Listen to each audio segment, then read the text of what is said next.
Let's go. Lieutenant Governor Way, Senate President Scutari, Assembly Speaker Coughlin, Majority Leaders Ruiz and Greenwald, Minority Leaders Bucco and DeMeo, members of the 222nd Legislature, with special thanks to that rockin' bipartisan escort committee that walked me into this chamber. Thank you, folks. Chief Justice Rabner and justices of the Supreme Court, members of the Cabinet, senior staff, former governors Corzine, McGreevey, DeFrancesco.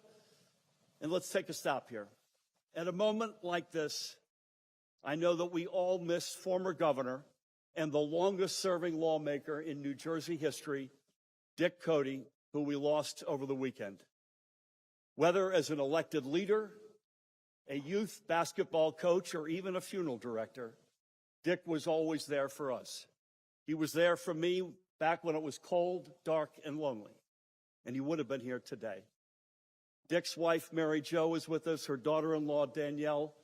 To you guys, to Chris and Kevin, to the entire Cody family, please know that our prayers are with you. Deepest condolences, love, and God bless you all. He was literally one of the all-time greats.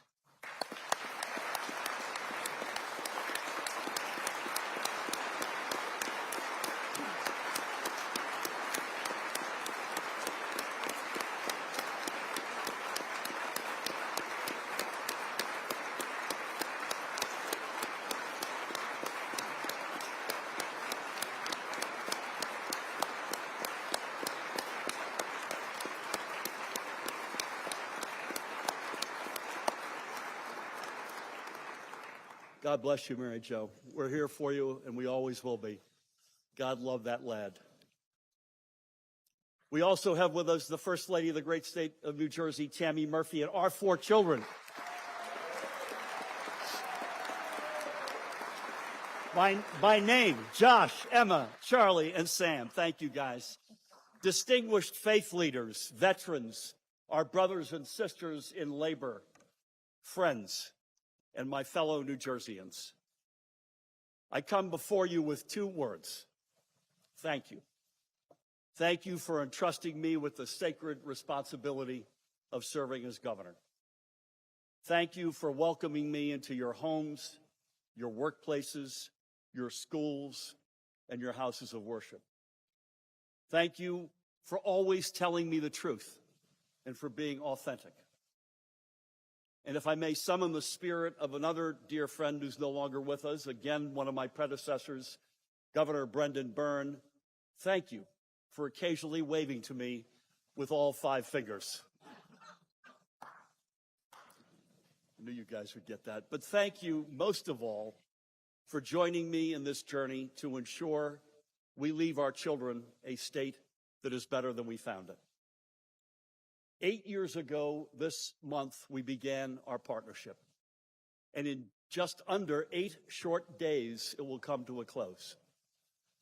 So during these final hours, it fills me with pride and joy to say that together we have built a New Jersey that is stronger and fairer than ever before. We were who we said we would be, and we did what we said we would do. Now, I know those are words that many of you have heard before, but there is a reason I've been relentless in realizing my vision for that stronger and fairer New Jersey since day one, and really since I launched my first campaign back in 2016, hard to believe a full decade ago. Because this simply isn't a slogan. It is my North Star, one that has guided me since my childhood, throughout my career, and at every step of our journey together. It is the same vision that inspired me to step into the arena as a candidate for the very first time in my entire life. Why? Well, let's remember where our journey began. Back in January of 2018, New Jersey was a state in dire need of a turnaround. We were a state that had been failed by previous generations of leaders. We were a state where the people, especially our working families, had lost faith in Trenton. And we were a state whose limitless potential was not being seized. In short, When I entered office, the needs of the people were being pushed aside. And in each one of our state's families who were being neglected or overlooked, I saw my own family. I saw my parents who, like many, struggled to stay afloat financially. My dad did the best he could to put food on the table, and my mom was a secretary by day and an overextended caregiver by night. To this day, I have no idea how they managed. Now, obviously, in the decades since, a whole lot has changed. In my life, I've had the privilege of traveling across the globe as a banker. I've served as the top diplomat to one of our nation's most important allies. And of course, I've been blessed with the greatest privilege of all, serving as governor to the 9.5 million New Jerseyans who call our great state home. But no matter how high I have climbed in my career, I am still more than anything defined by my childhood and the parents who raised me. In my heart of hearts, I am more than anything that kid with a goofy grin who grew up in a family that was middle class on a good day. As a child, my siblings and I lived in a house that was too small. So small, in fact, you can't make this up, I slept in my parents' bedroom until I was 9. Someone said to me the other day, this explains why I'm the youngest.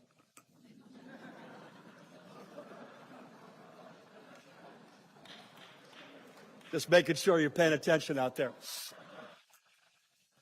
By the age of 13, it was my turn to help put food on the table. If you can believe it, Phil Murphy, the investment banker, got his start as Phil Murphy, the dishwasher. And by the way, I still do the dishes. The point is, we did not have much, but we had each other. And despite our circumstances, my family dared to dream of and work toward a better future. Ours was a home of hope, hope grounded not just in love and support for each other, but in our unshakable faith. Faith that was best embodied by the two portraits that hung next to our kitchen table, the Pope and John F. Kennedy. The two of them were our special guests for dinner every night because my parents revered the man they considered closest to God, and they also liked the Pope. For my siblings and me, the heroes of our generation, JFK, RFK Sr., MLK Jr., were a constant source of inspiration. They instilled in us an unwavering belief that when times were hard, our government would have our back. But just as importantly, they also inspired us to take ownership over our own destinies. As then Senator John F. Kennedy exhorted during a speech at Loyola College in 1957, and I quote him, "Let us not despair, but act. Let us not seek the Republican answer or the Democratic answer, but the right answer. Let us not seek to fix the blame for the past. Let us accept our own responsibility for the future." That sentiment is at the heart of who I am, a practical optimist. Because it's not good enough to believe in a brighter future. You also have to step up and build that future. And as a fellow who grew up during the civil rights movement, I've always believed in something else as well. We only win when we all win.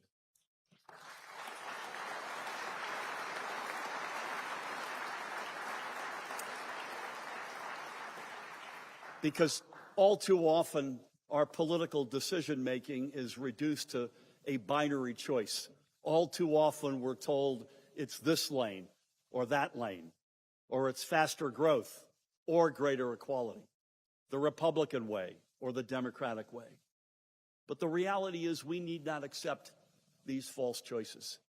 We need not accept the fiction that a winner here means a loser there.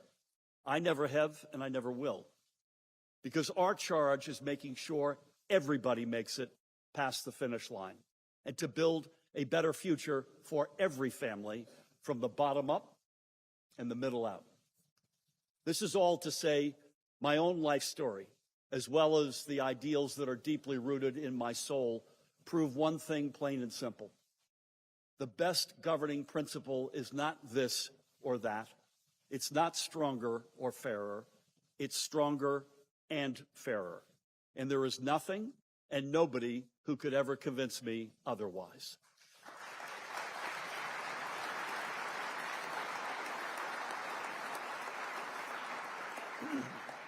And that is what gave me the courage as governor to go against the naysayers, the skeptics, and the status quo.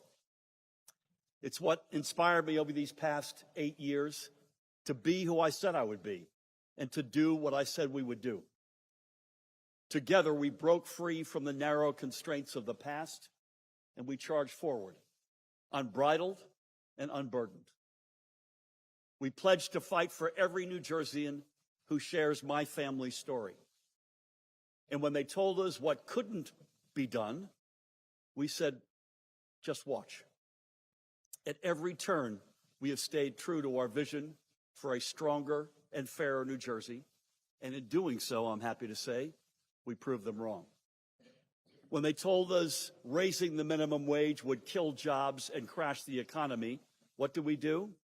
We passed a law that now has nearly doubled the minimum wage and built the fastest growing economy in the entire Northeast all at the same time.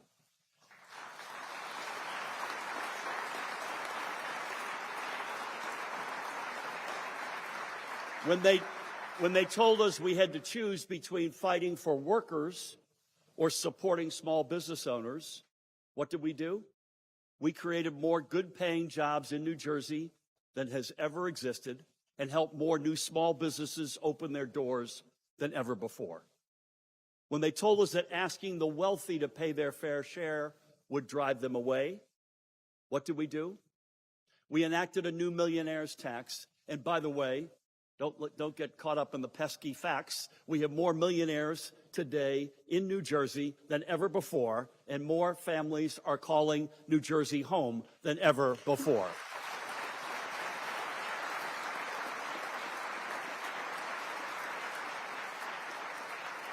When they told us that reforming a broken criminal justice system would jeopardize public safety, what did we do? We reduced our state's prison population to its lowest levels in decades and brought homicides and shootings down to record lows at the same time.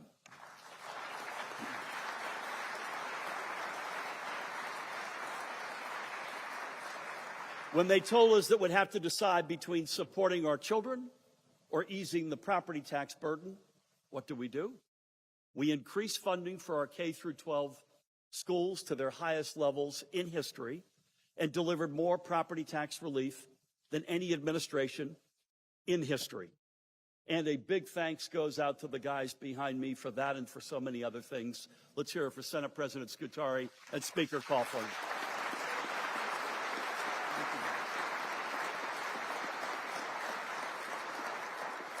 When they told us that it would be impossible to rebuild trust in Trenton's fiscal leadership without making devastating budget cuts, what did we do?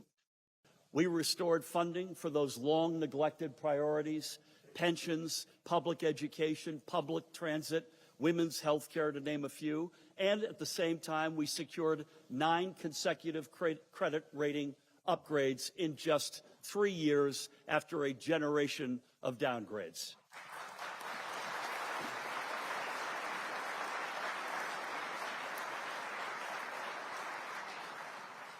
And while I could go on, the lesson, my friends, is this: building a stronger and fairer state is not only possible, it is absolutely essential.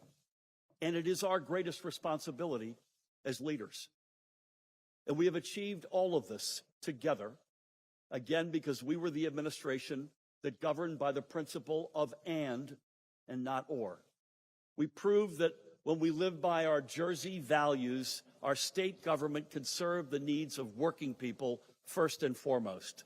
And it is thanks to everything that we have accomplished over these past 8 years that today we are a state brimming with opportunity for all. Today in New Jersey, there is a generation of working parents who are finally earning a living wage and enjoying stronger benefits, like paid family leave, for instance, so they can afford to take their kids down the shore for a well-deserved vacation or simply save money for a dignified retirement. Today in New Jersey, there are grandparents who can finally afford to retire here at home instead of moving elsewhere, so they can stay close to their kids and their grandkids and form memories that will last a lifetime. And today in New Jersey, our children in cities like Camden, Trenton, Newark are finally receiving the resources and support they need to learn, so they no longer have to settle for underfunded classrooms or inadequate child care. Now, as I say all of this, I must also acknowledge that, of course, we have not solved all of our problems. The sad fact is our families are still being squeezed by an affordability crisis that has swept across every community in the nation. But here in New Jersey, we, again together, have made it easier for our families to bear that burden by increasing property tax relief, by lowering the cost of essentials like health care, housing, higher education, by creating new economic opportunities in the industries of the future for workers and entrepreneurs all across our state, and by remaining the quintessential organized labor state.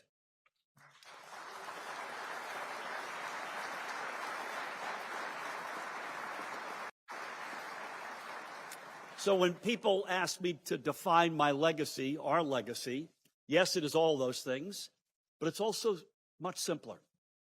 New Jersey is stronger and fairer, and that is the legacy.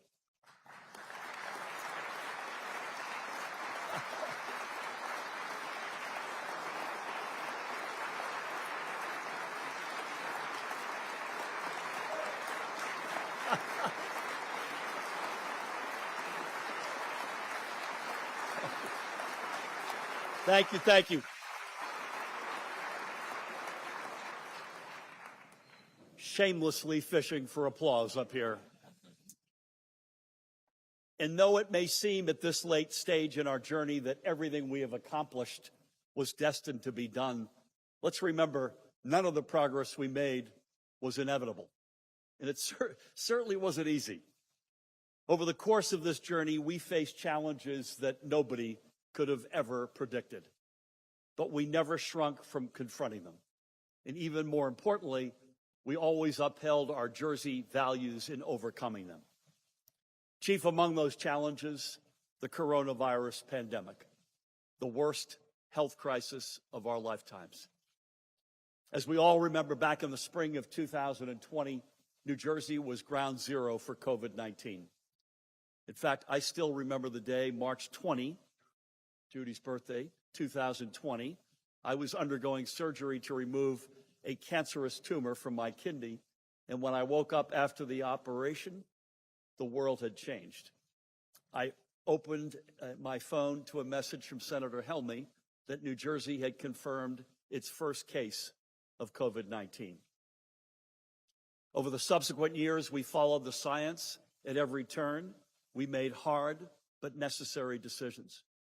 And we turned down the noise of disinformation and instead amplified the voices of the doctors and public health professionals who were trained to lead us through this unprecedented crisis.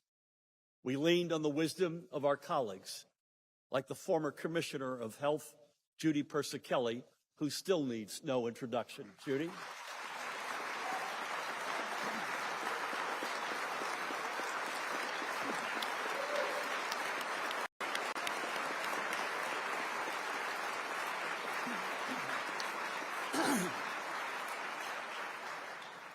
Judy's own grandmother was a victim of the 1918 Spanish flu pandemic. And back during the early days of COVID, when she joined me for our daily press briefings, by the way, we did over 250 of them, Judy always reminded us that the steps that we were asking folks to take, like staying home or masking up, are the very same steps that could have saved her grandmother's life. Ultimately, we lost more than 35,000 New Jerseyans to COVID, a number that to this day is impossible to comprehend, a number that is compounded by the thousands upon thousands of family members, friends, and loved ones who are still grieving. So to those same New Jerseyans, I say today, we grieve with you. Though the pandemic may thankfully be behind us, the memory of the New Jerseyans we lost will live on forever. And this afternoon, I also want to express my eternal gratitude to all of the first responders, the EMTs, the nurses, the doctors, the police officers, the firefighters.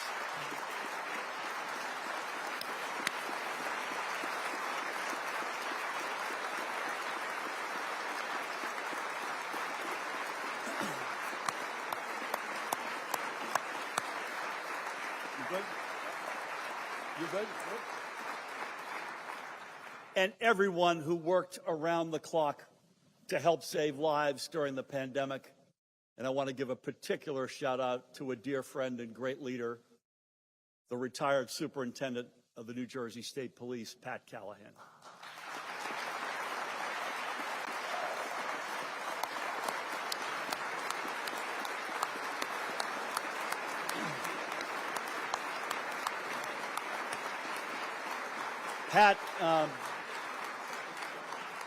Pat was supposed to be with us here today, but tragically, he lost his precious Linda yesterday, early mornings. So please keep the Callahan family and Pat and the kids in your prayers. We're sending our sincerest condolences and prayers to him and the entire Callahan clan. A couple of guys in heaven having a good Irish time right now, a guy and a gal. For many New Jersey heroes like Pat, public service is a family tradition. His father was a major with the New Jersey State Police, so the principles of honor, duty, and fidelity run deep in his blood. And whenever New Jersey needed Pat, or his extraordinary fellow state troopers, or our valiant New Jersey National Guardsmen, and frankly, every first responder, every time they answer the call, not just during the pandemic, but in the wake of devastating natural disasters like floods and wildfires. They showed up, they saved lives, and they embodied the very meaning of Jersey Strong. So to Pat in absentia, and to all of our law enforcement, firefighters, first responders, veterans, medical professionals, I say one more time, thank you.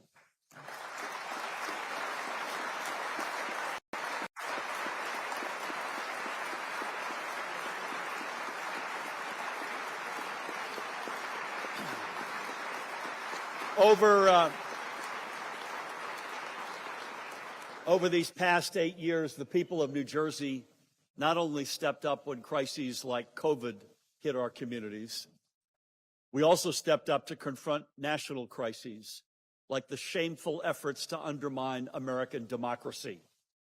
I will always remember January 6, 2021, and not just because it was a day when a literal mob stormed and assaulted the citadel of our nation's democracy, but it was also a day when we lost an American hero and one of New Jersey's very own, United States Capitol Police Officer Brian Sicknick.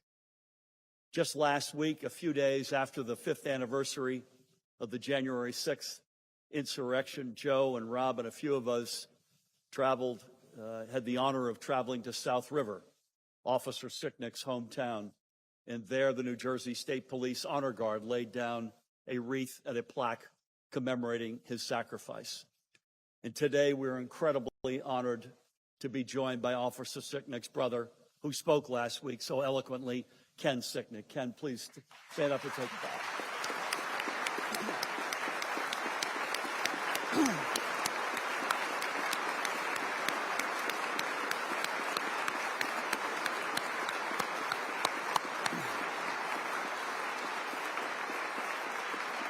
Ken, on behalf of all of New Jersey, allow me to say thank you. God bless you, to your brother, to your respective families, especially to your mom and dad. and naturally in your blessed brother's memory. God bless you all. But more than merely honoring heroes like Officer Sicknick with our words, we've also honored them with our actions. Thanks to the leadership of the Lieutenant Governor, who's hiding over here, Secretary of State Tahisha Way, my partner in government. Yeah.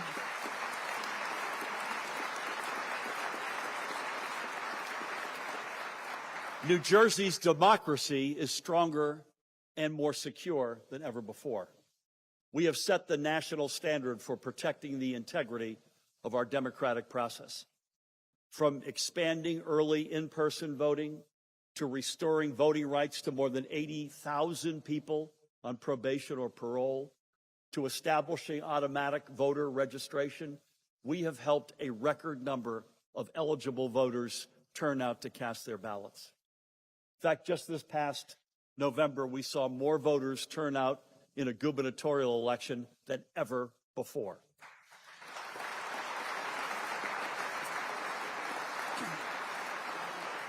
And this is far from the only national challenge we've taken on as One New Jersey. When I was elected and then reelected, I pledged to never back down when and if our New Jersey values were under attack. And on this front, as on every front, we did what we said we'd do because we were who we said we would be.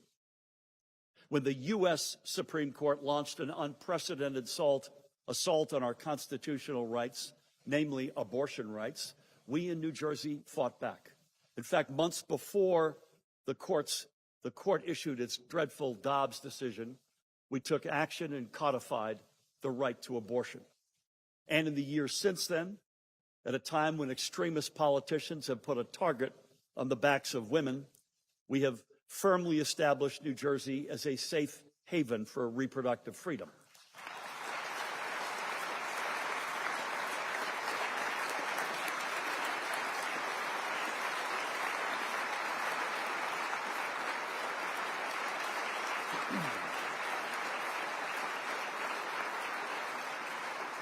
We have made contraception available to women without a prescription, even women who are not from New Jersey.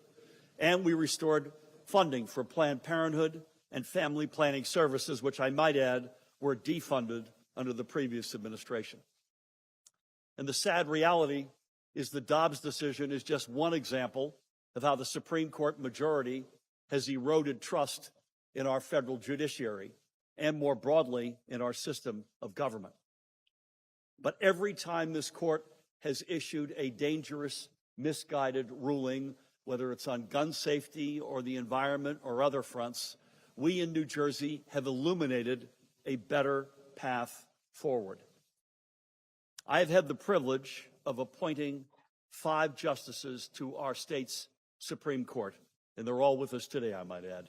Justice Fabiana Pierre-Louis, Rachel Weiner-Apter, Doug Fasciali, Mike Noriega, and John Hoffman. Let's hear it for all 5.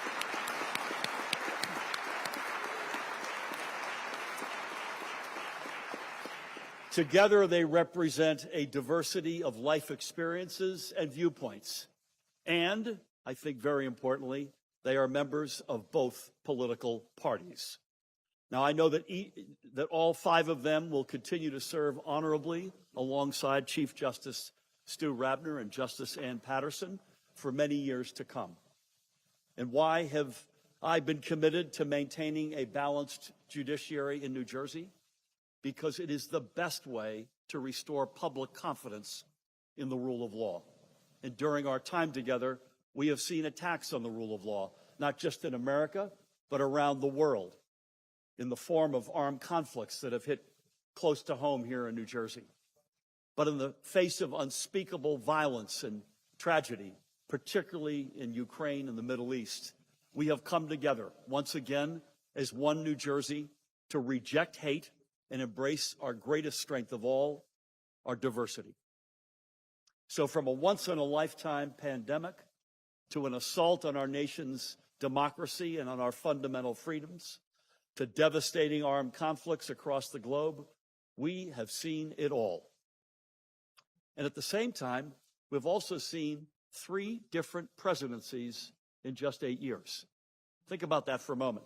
I have served as governor during a Trump administration, a Biden administration, and now a second Trump administration. But no matter who was in the White House, our administration's priority has always been finding common ground. Over the years, I've worked with both Presidents Biden and Trump to save lives from COVID-19, all the way to securing long overdue investments in our infrastructure, like the Portal North Bridge. And at the same time, when President Trump has tried to attack our communities and our families, we have always fought back.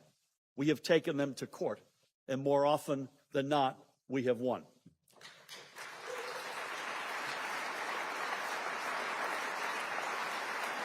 We have waged these fights because our fundamental rights are never up for debate in New Jersey.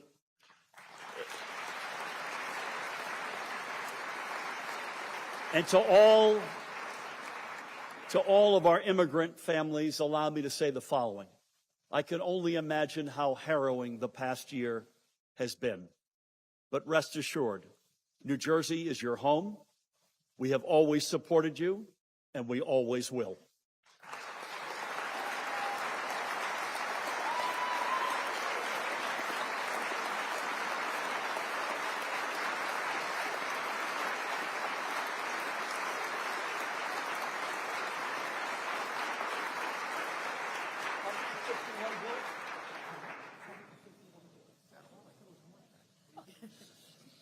And beyond the big global challenges that have come our way these past 8 years, I'd also like to take an opportunity to reflect on the hard personal losses we have suffered. These are in addition to losing Governor Cody and Linda Callahan. Losses that are still felt deeply today, like that of Louisa Carmen, a brilliant young member of our team in the governor's office, who died in a tragic car crash 2 years ago this month. But Louisa's legacy endures, not just in the hearts of our colleagues, but in a transformative piece of legislation, the Louisa Carmen Medical Debt Relief Act. In under 2 years, this law has helped eliminate over $1 billion of medical debt for almost 800,000 New Jerseyans.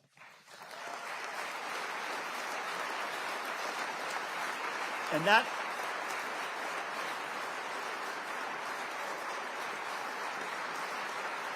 Amen. And that financial relief is more than a clean slate. It means that thousands of our neighbors have finally been freed from a crushing financial weight, a weight that got on them only because they sought critical, if not life-saving, health care. We've also carried forward the legacies of the members of our cabinet who sadly are no longer with us. New Jersey legends like the former president of the Board of Public Utilities and a very good friend of Dick Cody's, Joe Fiordaliso. Joe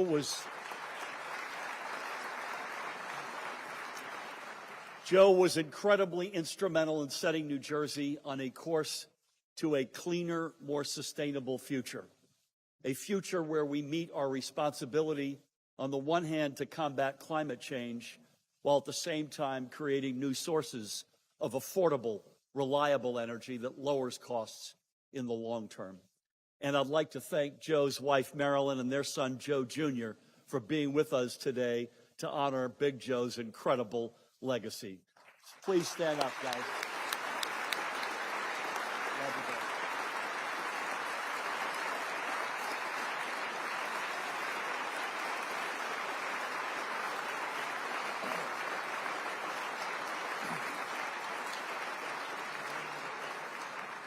I miss Joe for so many reasons, one of which is when we moved into the executive wing of the State House after it was renovated. It was built in the late 1700s. I missed the opportunity to say, how do I know that? Because Joe was there when they laid the foundation. God rest his soul. And of course, we also continue to mourn the loss of my former partner in government, a New Jersey icon, and a person I admired and loved, Lieutenant Governor Sheila Y. Oliver.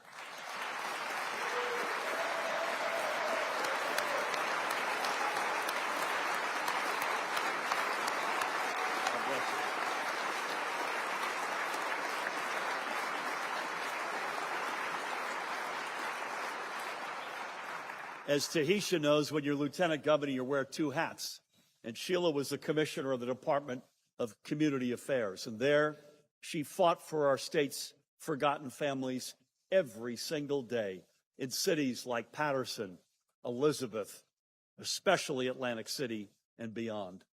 And her commitment to creating a more just and inclusive future is central to our administration's vision for New Jersey. And today, Sheila's legacy is being carried forward not only through historic policies to expand affordable housing or to combat racial injustice in all of its forms. It's also being carried forward through the Sheila Y. Oliver Foundation, led by her niece, Renee, who was with us today. Renee, please stand up and take a bow.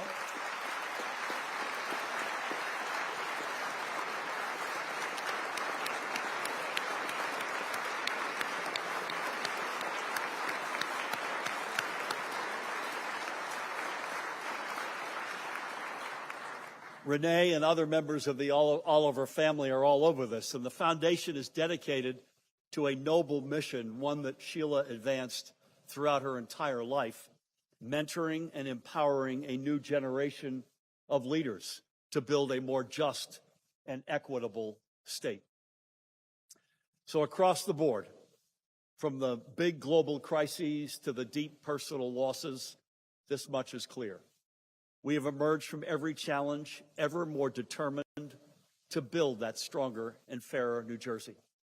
No matter what obstacles we faced, we were who we said we would be, and we did what we said we would do. And when I say we, I mean it. Because leading our state's government has always been a team sport.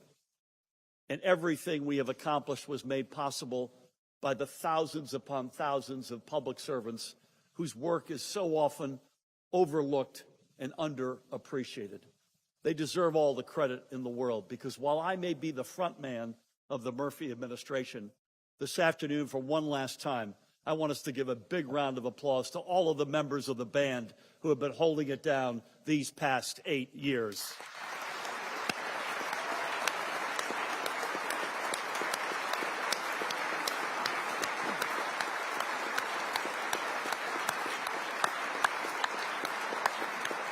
You good? Let's hear it. Yeah. Let's hear it for all of the dedicated public sector workers who helped more New Jerseyans than ever before sign up for affordable health care coverage. Or the team that helped us on track to provide free universal pre-K in every corner of New Jersey. Or the folks who helped nearly double the amount of property tax relief we have delivered to our state's homeowners and renters during our time in office. To all of these heroic public servants, and especially all of my chiefs and front office colleagues, both past and present, I say thank you from the bottom of my heart. And as a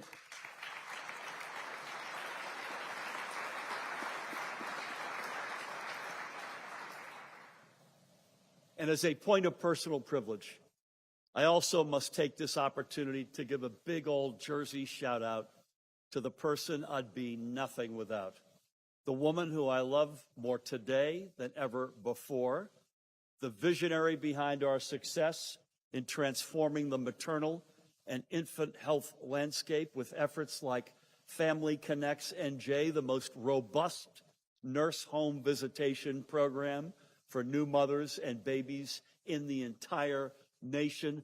Please help me give it up for the fighting First Lady and the gal of my dreams, Tammy Snyder Murphy.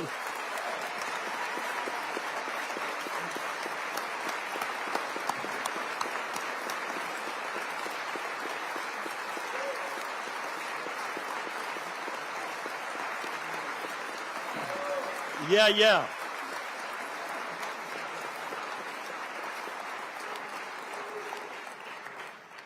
Our first date, 32 years ago this Friday. But who's counting? I waited 7 years to ask Tammy out. We got engaged in 18 days. Don't try that at home. When I was elected, I promised that Tam and I would be a team. And true to that promise, she has been the inspiration behind some of our greatest accomplishments. And with her help, along with all of those public servants who have been with us since day one, we have succeeded together and we have soared together. Through it all, Tammy and I have always been able to count on the boundless support and love of our 4 children. So I would never pass up the opportunity to embarrass them one more time on the biggest possible stage. So to Josh, Emma, Charlie, and Sam, thank you for your endurance, your resilience, your passion, and most especially your love. God bless you guys.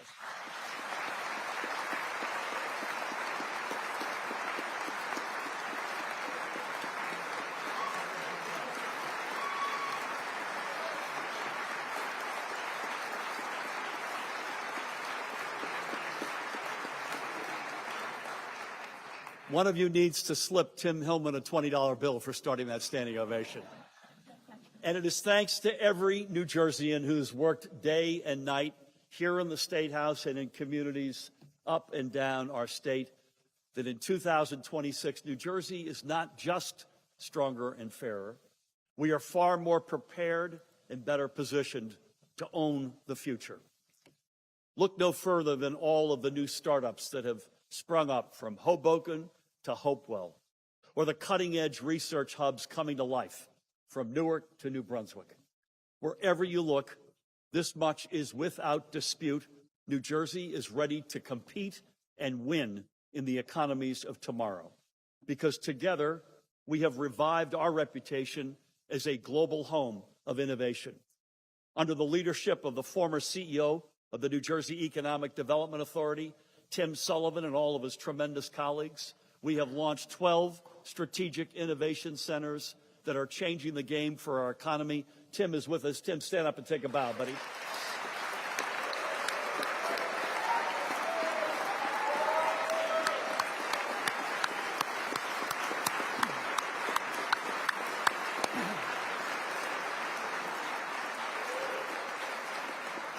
And with each one of these ventures, New Jersey's brightest minds, entrepreneurs, academics, researchers, are coming together to pioneer breakthroughs in the life sciences, fintech, aerospace, and beyond. And the way I see it, the steps we have taken to supercharge our state's innovation economy will be our salvation. Because though the entrepreneurial seeds we are planting may not bloom today or even tomorrow, in the years to come, they will blossom in the form of the next Prudential or the next Johnson & Johnson or Campbell's. And once that time comes, there will be endless fruit for the plucking in the form of new growth, new tax revenues, and of course, new good-paying jobs in the industries of the future. And when we talk about building the New Jersey of tomorrow, I must also mention one industry that is rising up at a truly cinematic pace, our film and television production industry.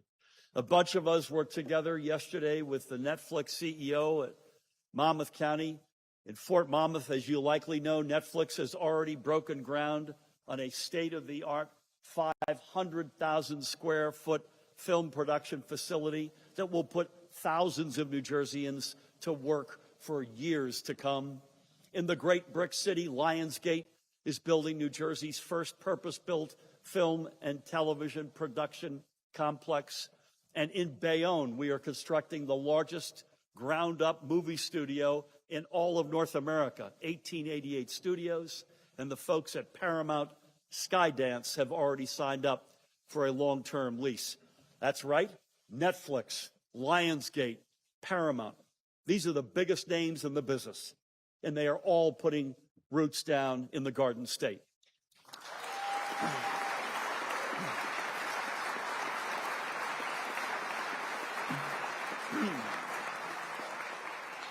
So Hollywood, you better watch your back, because the state that gave us Tony Soprano is hot on your heels. Now, over the years, I've declared that New Jersey is ready for our close-up. But now, it's time to shout action and get those cameras rolling. And New Jersey is also paving the path forward for another realm with massive potential: generative artificial intelligence. Now, I get it. At this point, we're all tired of hearing about the hype around AI, or some call it A1, true. I'm not saying who. And many are rightfully concerned about its impact on the job market or even on our ability to discern fact from fiction. But I mention AI today because I firmly believe that within the next few years, it will fundamentally change how we navigate our daily lives. I don't think we yet understand the depth of change in store for all of us. So as a state, we have two choices: step aside, watch, and wait, or step up and shape AI's future on our terms. And that is exactly why 2 years ago, I stood at this very podium and announced the launch of New Jersey's AI Moonshot. I pledged to set our state on a course to a brighter future, one in which AI helps unite and empower our people instead of dividing and displacing us. I promise to invest in our students, workers, and entrepreneurs so they can work together to unlock new AI-powered breakthroughs that change lives all around the world for the better. Back then, I said that the future of AI has yet to be written, and we in New Jersey could be its author. So I think it's time for a short status report. Because over the past 2 years, we have proudly established New Jersey as a leader in AI, and we have done so while also upholding our Jersey values. We partnered with two of the most respected organizations in the world, Princeton University and Microsoft, to launch the New Jersey AI Hub, alongside, I might add, New Jersey's very own AI hyperscaler, CoreWeave. The hub is where our state's innovators and intellectuals are coming together to unlock new discoveries and breakthroughs. In partnership with the New Jersey Office of Innovation, I'm happy to say now known as the New Jersey Innovation Authority, we have trained our public sector workers to use secure AI platforms so our government can be more effective and more responsive in serving our constituents. With the NJ AI Assistant, for instance, we have helped homeowners and renters access their anchor benefits by increasing the number of successfully resolved calls by 50%. Our administration has even used AI to shore up our safety net. It has helped us identify and feed 100,000 food-insecure children who may have otherwise gone hungry. That is real, meaningful AI-powered progress. And at the same time, New Jersey has also led the nation in addressing the risks presented by AI, as well as by other emerging technologies. Last April, I signed a law establishing new civil and criminal penalties for deepfakes, which are a danger not only to our children, but to our democracy. And this law is honestly a starting point. As a state that is shaping the future of the innovation economy, we also have a responsibility to lead the way in protecting our children from threats to their health and well-being. In that spirit, last week I had the chance to visit Ramsey High School in Bergen County, where I signed legislation establishing a bell-to-bell ban on cell phones in K through 12 schools.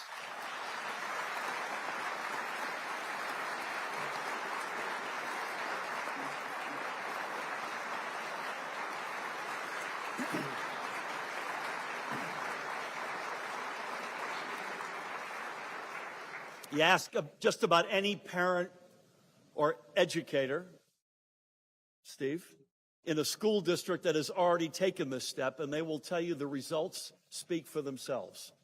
Kids are more focused, less anxious, and they are socializing and laughing with each other not through screens, but in the hallways, in classrooms. The law is common sense. And frankly, as someone who advocated for youth mental health as the chair of the National Governors Association, I think we should go even further. Last month, lawmakers in Australia did something remarkable. They began enforcing a law that bans anyone under the age of 16 from accessing social media, period. Now, of course, a policy like this raises no shortage of questions about enforcement or even the limits of government. But in my view, it's the kind of big swing we need to take in New Jersey and as a country. And I am incredibly grateful that Governor-elect Mikey Sherrill has also identified children's online safety as a major priority for her incoming administration. But more on Mikey in a moment. The bottom line is this. We have seen the impact smartphones and social media have had on young New Jerseyans. As a parent, I've seen it firsthand. Hello, folks. It's time to step up and protect our kids. We owe it to them as well as future generations. So from building out entirely new industries like AI or fintech, to enacting nation-leading laws to mitigate the risks of new tools and technologies, the future of our state is taking shape in a big way. By virtually every metric, our economy is on the move. We have cultivated the most talented workforce on the planet, and our innovation ecosystem is second to none. So at a time when New Jersey is ascendant, there's only one thing that can stand in our way, and that is ourselves. We cannot repeat the mistakes of the past, mistakes, in fairness, made by both parties. That's why when I entered office in 2018, I promised to turn things around as governor. And today it gives me great pride to say we have lived up to that promise. We made the full payment into our state's pension system 5 years in a row, and for the first time in a generation.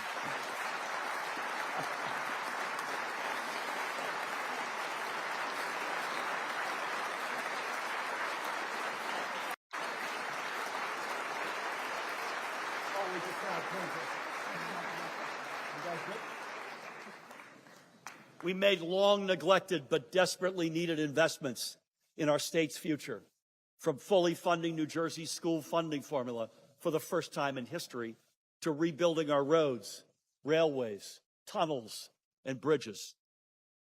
And even though we inherited a paltry $409 million surplus, our administration is leaving the next governor a surplus that is more than 15 times greater at nearly $7 billion. And even better, in the process of leading this turnaround, we also secured 9 credit rating upgrades in just 3 years. Let me put that in a context. Before I entered office, the last time New Jersey received a credit rating upgrade was in 2005. And the last time before that, the same year the world was introduced to a galaxy far, far away, and disco mania was sweeping the nation. 1977. But my point here is to not pat ourselves on the back. It's to offer a word of caution. It took 8 years of diligent, disciplined leadership by a lot of us, by the way, to get our fiscal house in order and to build a state that is trusted again. But folks, if we lose our focus, all of the progress we made could be wiped away. And this isn't about me, and frankly, it isn't about you. It's about New Jersey. So to my colleagues on my left, I say this: fiscal responsibility is not an option. It's an obligation. We need to spend within our means while also paying long overdue bills. The impetus for that has never been more urgent. And to my colleagues on the right, I say this: fiscal responsibility also means paying up where it counts. Some things, it turns out, are worth paying for. Please, everybody, remember to invest in the priorities that make New Jersey great: public education, health care, mass transit, our innovation economy, and onward. We cannot cut corners when it comes to building New Jersey's future. And investing in these priorities today, I promise you, will save a whole lot of money tomorrow. Making these decisions is never easy. And of course, there are many risks that lie ahead, many that we cannot fully predict. But that is the burden we bear as leaders, because when it comes to governing, there's no finish line. There's no moment where you can stop and declare mission accomplished. As always, the mission goes on. The work continues. And there's no better example, perhaps, than NJ Transit. Fixing NJ Transit has yet to kill me, but let me just check there for a second. No, I'm still going. But it is an undertaking that will outlast my time as governor. Our state's commuters will be quick to tell you the agency is not perfect, but it is also light years ahead of where it was. From improving reliability to replacing every single outdated bus and rail car in NJ Transit's fleet by 2031. My kids want me to add that you could see out the windows of the trains again. We have set in motion a renaissance for the nation's third largest public transit system. So it's no longer a question of if we will fix NJ Transit. It is simply a matter of when these improvements will all come online. And on NJ Transit, along with every other aspect of our state, the fact is I have never been more optimistic about New Jersey's future than I am today. And not just because it's my nature, but because the state is in good hands. At a time of great uncertainty, we have a superhero waiting in the wings. Our great governor-elect and the pride of Montclair, Mikey Sherrill, along with her right-hand man, the outstanding Lieutenant Governor Dale Caldwell.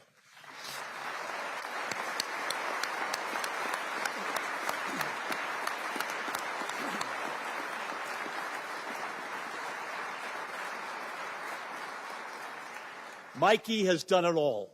Like a true naval aviator, she has navigated the chaos in Congress with grit and grace.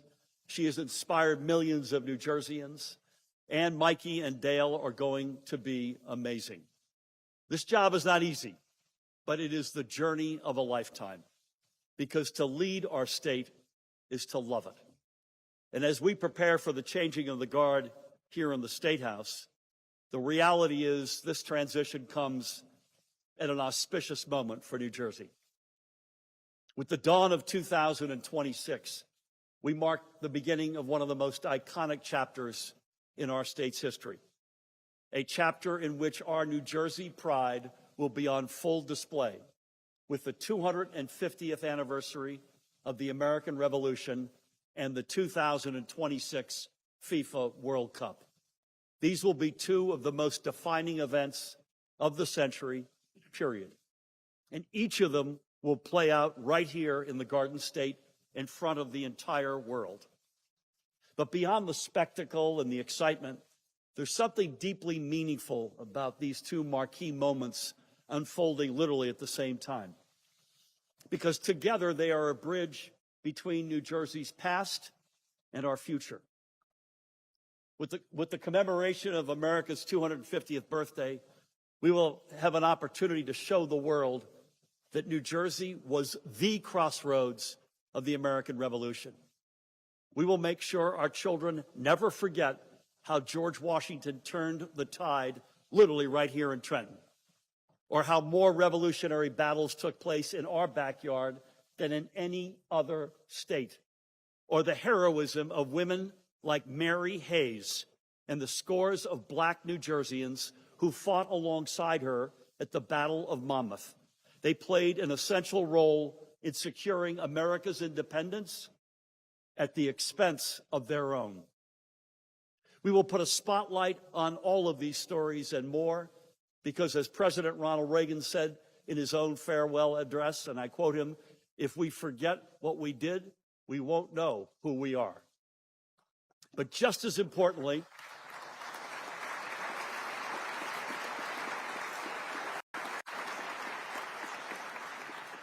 with the 2026 FIFA World Cup, we will also put a spotlight on who we are as New Jerseyans 250 years later. Because the World Cup is not just the biggest sporting event on the planet. It is not just an engine that will power more than $4 billion in economic activity, or bring in over 2 million visitors to the region, or create more than 30,000 jobs. The World Cup is more than anything an epic opportunity to show the world that New Jersey is the destination for dreamers and change makers from across the globe. And that is a reputation that we wear as a badge of honor. And when the first match kicks off at MetLife Stadium on June 13th, 6 p.m., by the way, communities up and down New Jersey will be overflowing with pride and joy. Of course, we will all be counting down the minutes until we can cheer on Team USA wherever and whenever they take the pitch. But a similar swell of pride will be shared by all the families who will see their ancestral stories represented at the World Cup. A swell of pride that will be felt by all the folks gathering at a tailgate in the Ironbound to chant in support of teams Portugal, Brazil, Ecuador, or in all the cars rolling through downtown Elizabeth, honking with glee every time Colombia or Haiti scores a goal, or in all the families lining up in the heart of the Meadowlands to cheer on teams from across the globe who will actually be playing in New Jersey. Get this lineup: Germany, France, Norway, Senegal, Morocco, Panama, England, and Brazil, all of it culminating in the biggest match of all in East Rutherford, New Jersey, the FIFA World Cup final on July 19th, 2026. In every one of these moments, the beautiful tapestry of New Jersey will be brighter and more vivid than ever before. And especially, again, as we all come together to show our support for our favorite team of all, Team USA. So later this summer, as we celebrate America's 250th birthday and the world's biggest sporting event all at once, we're going to send one unequivocal message loud and clear. New Jersey is where the American dream was born, and it is where the American dream lives on. It lives on in every diner, from the Chit Chat Diner in Hackensack to the Deepwater Diner in Carneys Point. It lives on in every house of worship. It lives on in every student at Ramapo or Rowan or Rutgers, especially those like me who are proud first-generation college students. And the American dream lives on in every worker rebuilding the boardwalk of Atlantic City or forging our future with the Gateway Tunnel, one shift at a time. But no matter who you are, how you identify, or the way you pray, if you're here in New Jersey, if you're part of this big, boisterous family, you are writing the future of the American story. And if anyone ever tells you otherwise, well, you stand up straight, you get in their face, and you tell them, we're from Jersey, baby. Thank you all so much. God bless you. God bless the great state of New Jersey and the United States of America.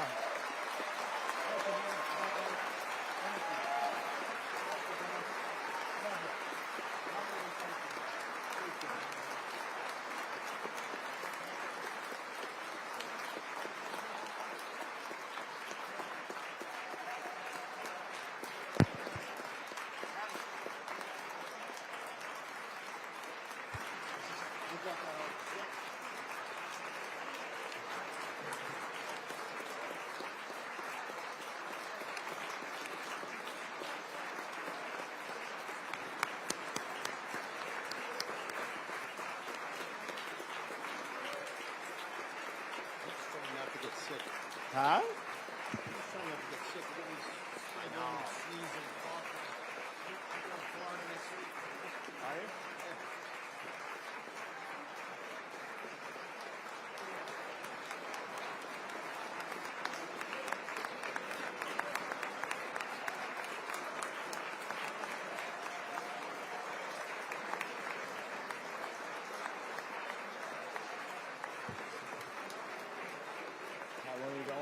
What you said was only like 5-6 days? Yeah, like 5 days.